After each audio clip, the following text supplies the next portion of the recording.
এই শীতের মধ্যে সেরা পিঠের মধ্যে একটি পিঠে হচ্ছে সরু চাকলি। তবে কিন্তু এই সরু চাকলি পিঠে তৈরি করতে গেলে অনেকেরই অসুবিধা হয়, যেমন কি পেন থেকে উঠতে চায় না বা নরম হয় না। তবে আজকের এই ভিডিওটি দেখার পর আপনাদের বানিয়ে নিতে একদমই সহজ হবে এবং প্রত্যেকটা পিঠাই একদম নরম তুলতুলে হবে, আর পেনের মধ্যেও কিন্তু জড়িয়ে যাবে না এবং পিঠেগুলো কিন্তু অসংখ্য ছিদ্রযুক্ত তৈরি হবে। আর এই শীতের সময় নলেন গুড় দিয়ে খেতে অপূর্ব টেস্ট লাগে। তো নমস্কার বন্ধুরা, আরও একটি নতুন ভিডিওতে আপনাদের সবাইকে স্বাগত। চলুন তাহলে আর বেশি দেরি না করে শুরু করা যাক আজকের এই ভিডিওটি। তো সবার প্রথমে আপনাদের এখানে আমি দেখিয়ে দিচ্ছি ব্যাটারটি তৈরি করার জন্য কি কি উপকরণ লাগছে। সবার প্রথমে এখানে একটি মিক্সিং বোলের মধ্যে দিয়ে দিচ্ছি 1 কাপ পরিমাণ বিউলির ডাল। তার সাথে দিয়ে দিচ্ছি এখানে 1.25 কাপ পরিমাণ আতপ চাল। অবশ্যই কিন্তু এখানে আতপ চাল দিয়েই পিঠাটা তৈরি করবেন। আর এখানে একটি যে কোনো বাটি বা কাপ মেপে নেবেন, এতে করে সুবিধা হবে। তো পরিষ্কার জল দিয়ে এটিকে আমি ধুয়ে ভিজিয়ে রাখলাম 2 থেকে 3 ঘন্টা মতো। তার মধ্যেই কিন্তু খুব সুন্দরভাবে ভিজে যাবে, বা আপনারা এখানে কিন্তু বেশিক্ষণ ধরেও ভিজিয়ে রাখতে পারেন, তাতে কোনো অসুবিধা নেই। তো এখানে আমি 3 ঘন্টা মতো ভিজিয়ে রেখেছিলাম। তো দেখুন খুব সুন্দরভাবে ভিজে গেছে। এবার এটিকে আমাদের পেস্ট করে নেওয়ার পালা। অপরদিকে একটি গ্রাইন্ডিং জার নিয়ে নিয়েছি। এবার এর মধ্যে দিয়ে দেব চাল এবং ডালগুলো। আপনারা চাইলে কিন্তু আলাদা আলাদা ভিজিয়ে আলাদা আলাদা বেটে নিতে পারেন, তবে আমি একসাথে ভিজিয়ে নিয়েছি এবং একসাথেই বেটে নিয়েছি।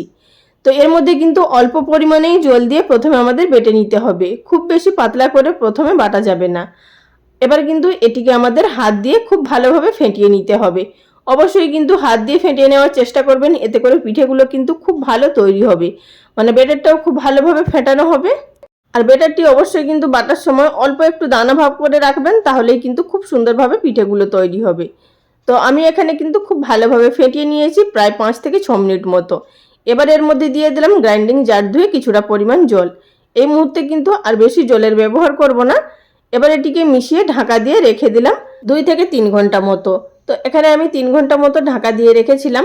এবার এর মধ্যে দিয়ে দেব স্বাদ মতো নুন, দিয়ে খুব ভালোভাবে ফেটিয়ে নেব। আর তার সাথে দিয়ে দেব 1 কাপ পরিমাণ জল।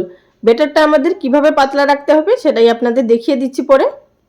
বন্ধুরা, আমরা কিন্তু এই পিঠেটা একটু অন্য ধরনের করছি, মানে ব্যাটারটা সঙ্গে সঙ্গে বেটে নিয়ে আমরা কিন্তু পিঠেগুলো তৈরি করছি না, একটু রেস্টে রেখে নেওয়ার পরেই কিন্তু পিঠেগুলো তৈরি করছি। আর এবার আপনাদের দেখিয়ে দিচ্ছি ব্যাটারের ঘনত্বটা ঠিক কিভাবে রাখতে হবে। ঠিক এইভাবেই রাখতে হবে, খুব বেশি পাতলা নয়, আবার খুব বেশি মোটাও নয়। আর বন্ধুরা, আপনারা যদি ইনস্ট্যান্ট বেটে পিঠে তৈরি করতে চান, সেক্ষেত্রে আমি আপনাদের সঙ্গে 2-3 ধরনের সরু চাকলির রেসিপি শেয়ার করেছি, আপনারা চাইলে দেখে নিতে পারেন। সেই সমস্ত রেসিপিগুলো নিচে ডেসক্রিপশন বক্সে লিংক দিয়ে দেব। এবার চলে যাব পিঠেগুলো তৈরি করার পদ্ধতিতে। গ্যাসের উপরে একটি প্যান বসিয়ে দিয়েছি। অবশ্যই কিন্তু এখানে ননস্টিক প্যান নেবেন, এতে করে কিন্তু পিঠেগুলো খুব ভালো তৈরি হবে, বা এখানে লোহার তাওয়াও ব্যবহার করতে পারেন। তো 1 হাতা পরিমাণ ব্যাটার দিয়ে এইভাবে চারিদিকে ছড়িয়ে দিলাম। তো দেখতেই পাচ্ছেন এখানে কয়েক সেকেন্ডের মধ্যেই কিন্তু পিঠের উপরের সারফেসটা শুকিয়ে গেছে। এবার অপর দিকে উল্টে দিচ্ছি। আপনারা না চাইলে কিন্তু অপর দিকে নাও উল্টে দিতে পারেন, তাতে কিন্তু কোনো সমস্যা হবে না। পিঠেটা কিন্তু এমনি ভাজা হয়ে গেছে। এবার এটিকে উল্টে নিয়ে ভাঁজ করে তুলে নেব। এক একটা পিঠে তৈরি হতে কিন্তু 1 মিনিটের থেকেও কিন্তু কম সময় লাগছে। একই রকম পদ্ধতিতে আপনাদেরকে কয়েকটা তৈরি করে দেখিয়ে দিচ্ছি, তাহলেই আপনারা বুঝতে পারবেন। প্রথমে তাওয়াটাকে খুব ভালোভাবে গরম করে নিতে হবে। তারপর গ্যাসের ফ্লেম একেবারে লোতে করে দিয়ে আমাদের ব্যাটারটাকে দিয়ে চারিদিকে ছড়িয়ে দিয়ে তারপর গ্যাসের ফ্লেম মিডিয়াম টু হাইতে রেখে এটিকে আমাদের ভেজে নিতে হবে।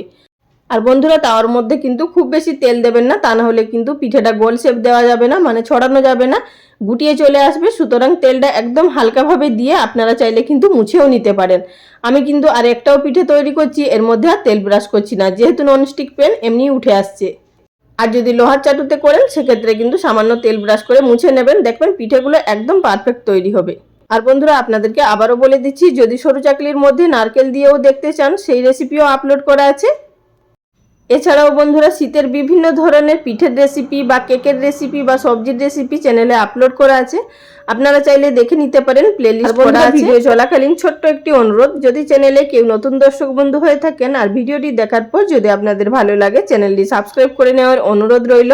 পাশে থাকা বেল বাটনটি অবশ্যই প্রেস করে রাখবেন, এতে করে পরবর্তী ভিডিওর নোটিফিকেশন সবার আগে পেয়ে যাবেন। আর যারা ফেসবুক পেজ থেকে দেখছেন, তাদের কাছেও রিকোয়েস্ট রইল পেজটি ফলো করে নেওয়ার জন্য। আর যারা এই কাজটি করে ফেলেছেন, তাদেরকে অসংখ্য ধন্যবাদ। তো বন্ধুরা, একই রকমভাবে আমি কয়েকটা পিঠে আপনাদেরকে এখানে তৈরি করে দেখিয়ে দিলাম। আশা করছি আপনারা দেখেই বুঝতে পারছেন যে পিঠেগুলো ঠিক কতটা পারফেক্টভাবে তৈরি হচ্ছে। আমি যে পরিমাণে কিন্তু উপকরণ নিয়েছিলাম তাতে কিন্তু 20 থেকে 22টা পিঠে কিন্তু অনায়াসে তৈরি হয়ে যাবে। সমস্ত পিঠেগুলো তৈরি করে নেওয়ার পর একটি প্লেটের মধ্যে কয়েকটা পিঠে সার্ভ করে নিয়েছি। এবার আপনাদেরকে কাছ থেকে দেখিয়ে দিচ্ছি যে পিঠেটা কিন্তু কতটা পারফেক্ট তৈরি হয়েছে এবং কতটা জালিদার আর কতটা নরম তুলতুলে হয়েছে, তাহলেই আপনারা বুঝতে পারবেন। তো বন্ধুরা দেখুন, এখানে পিঠেটা এতটাই পাতলা হয়েছে যে হাতটাও দেখা যাচ্ছে, আর কতটা জালিদার হয়েছে সেটাও আপনারা বুঝতে পারছেন, আর কতটা নরম তুলতুলে হয়েছে। এটি আপনারা যে কোনো তরকারির সাথেও খেতে পারেন বা এটি দুধ বা গুড় দিয়েও খেতে পারেন। তাহলে আর বেশি দেরি না করে বাড়িতে ঝটপট এইভাবে একবার বানিয়ে দেখুন। আশা করছি আপনাদের সকলেরই ভীষণ ভালো লাগবে। আর রেসিপি কেমন লাগলো অবশ্যই কমেন্ট করে জানাবেন। আজ এই পর্যন্ত, আগামী দিন কোনো এক নতুন রেসিপি নিয়ে আবারও হাজির হয়ে যাব। ভিডিওটির সঙ্গে এতক্ষণ ধরে থাকার জন্য সকল বন্ধুদের অসংখ্য ধন্যবাদ। সবাই ভালো থাকবেন। নমস্কার।